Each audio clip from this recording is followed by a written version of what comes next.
नमस्कार, मी मुकुंद गोविंद कुलकर्णी, MA वेदांग ज्योतिष. माझ्या वेद अध्यात्म ज्योतिष या यूट्यूब चॅनलवर आपणा सर्वांचं मनपूर्वक स्वागत करतो. मी माझ्या मागच्या व्हिडिओमध्ये कृपासिद्ध तारक मंत्र याविषयी माहिती दिली होती.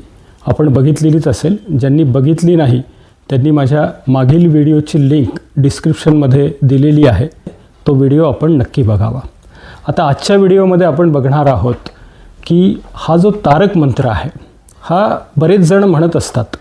प्रत्येकाच्या घरामध्ये हा मंत्र म्हटला जातो. परंतु बऱ्याच जणांचा हा प्रश्न आहे की या मंत्राची अनुभूती आम्हाला येत नाही. आता ही अनुभूती येण्यासाठी नेमकं काय करायचं याविषयी आपण या व्हिडिओमध्ये बघणार आहोत. चूक तुमच्या श्रद्धेत आहे का तर नाही, कारण हा मंत्र तुम्ही श्रद्धेने म्हणता, भक्तीने म्हणता, पण चूक तुमच्या श्रद्धेत पण नाही, भक्तीत पण नाही. चूक मंत्र जपण्याच्या पद्धतीत असू शकते. मंत्र म्हणजे काय आहे तर एक विशिष्ट ध्वनी आहे, शब्द आहे किंवा अक्षरांचा समूह आहे की ज्याच्या उच्चारणाने आणि पुनरावृत्तीने मानसिक शांतता, एकाग्रता आणि आध्यात्मिक ऊर्जा प्राप्त होते.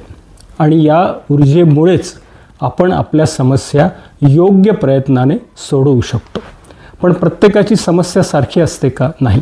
समस्या काय किंवा अडचणी काय या वेगवेगळ्या असतात. म्हणूनच मंत्र जपण्याच्या पद्धतीही वेगवेगळ्या असायला हव्या. तर आपण पहिले अडचणींचे प्रकार आणि त्या अडचणीनुसार मंत्र जपण्याच्या पद्धती समजून घेऊया. पहिल्या प्रकारामध्ये आपण बघूया की खूप मोठ्या अडचणी असतात आणि इतक्या मोठ्या झालेल्या असतात की त्या सुटण्याची शक्यताही धूसर झालेली असते.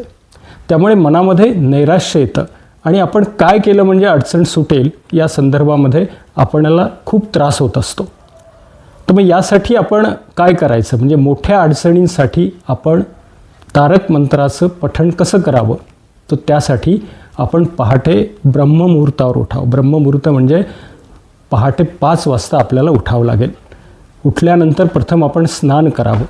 आपल्या देवघरासमोर शुद्ध तुपाचा दिवा लावावा आणि हातामध्ये एक तुळशीपत्र घेऊन आपली समस्या ब्रह्मांड नायक दत्त अवधूत स्वामी समर्थ महाराजांना सांगावी.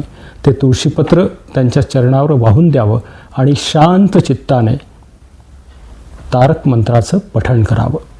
किती वेळा कराल?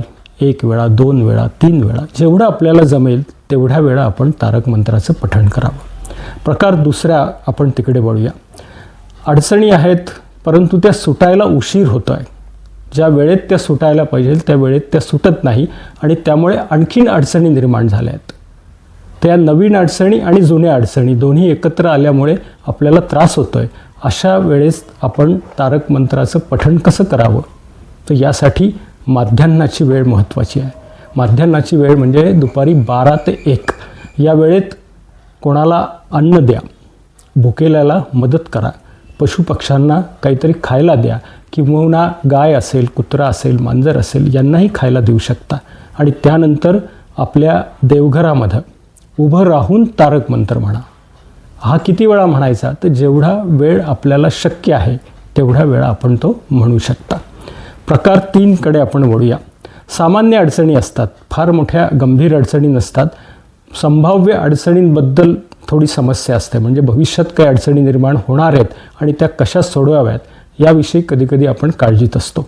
अशा वेळेत आपण काय करावं, तर सायंकाळी दिवा लावण्याची जी वेळ असते, कातर वेळ त्याला म्हणतो, किंवा संध्याकाळी 5 ते 7:30 या वेळेमध्ये देवासमोर दिवा तर आपण लावतोच, त्यावेळेस शक्यतो घरातील सर्वांनी मिळून तारक मंत्राचं पठण करावं.